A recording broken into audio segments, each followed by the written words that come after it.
இசை உலக சரித்திரத்தில் இசையமைப்பாளருக்கு பாராட்டு விழா நடத்துவது இதுவே முதல் முறை என்றும் தமிழக அரசு அதை செய்துள்ளது என்றும் இசையமைப்பாளர் இளையராஜா பெருமிதம் தெரிவித்துள்ளார். சிம்பொனி அமைக்க லண்டன் சென்று திரும்பிய தன்னை அரசு மரியாதையுடன் வரவேற்றதாகவும் தன்னால் இந்த தருணத்தை நம்பவே முடியவில்லை என்றும் தெரிவித்தார். முன்னாள் முதலமைச்சர் கலைஞர் அளித்த இசைஞானி என்ற பெயரே தனக்கு நிலைத்துவிட்டதாக இளையராஜா ஆனந்தம் அடைந்தார். தற்போது முதலமைச்சர் ஸ்டாலின் தனக்கு பாராட்டு விழா நடத்தியது இசை உலக சரித்திரத்தில் இதுவே முதல் முறை என தெரிவித்த அவர் இந்த நிகழ்வால் தான் நெகிழ்ச்சி அடைந்து விட்டதாகவும் தெரிவித்தார்.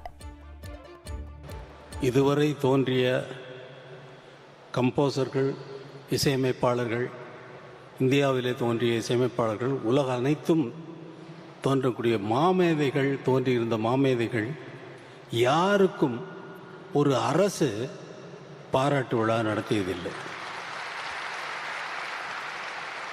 இசை உலக சரித்திரத்திலேயே முதலாவது முறையாக ஒரு இசையமைப்பாளருக்கு ஒரு பாராட்டு விழா நடத்துகிறது தமிழக அரசு தான்.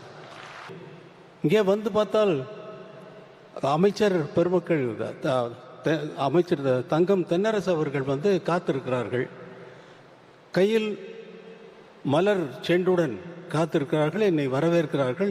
அரசு மரியாதையுடன் உங்களை வரவேற்க வேண்டும் என்று முதல்வர் ஆணையிட்டிருக்கிறார் என்று சொல்லி அவர் எழுதிய புத்தகத்தை படித்தேன். அவர் எழுதிய 2 நூல்களை வெட்ட வழியில் கொட்டி கிடக்குது, சங்கீத கனவுகள் என்ற 2 புத்தகத்தையும் காரிலே வரும்பொழுதே படித்துவிட்டு வந்து நான் அவரை அறிந்த வரையில் அவர் எழுதிய புத்தகத்தையும் படித்து கொண்டு வந்தேன்.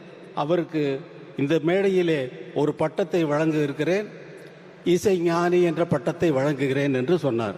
87 பேருக்கும் எழுதி, தனித்தனியாக எழுதி மொத்தமாக வாசித்த இசைதான் அந்த சிம்பனி. இந்த சிம்பனி எழுதுவதற்கு நான் இசையிலே என்னுடைய வாழ்க்கையை முழுவதும் சென்றது. என்னுடைய குழந்தைகளுக்காக நான் நேரம் செலவழிக்கவில்லை. என்னுடைய குழந்தைகளுக்குடைய நேரத்தை செலவழித்திருந்தால் இந்த சிம்பனியை எழுதியிருக்க முடியாது.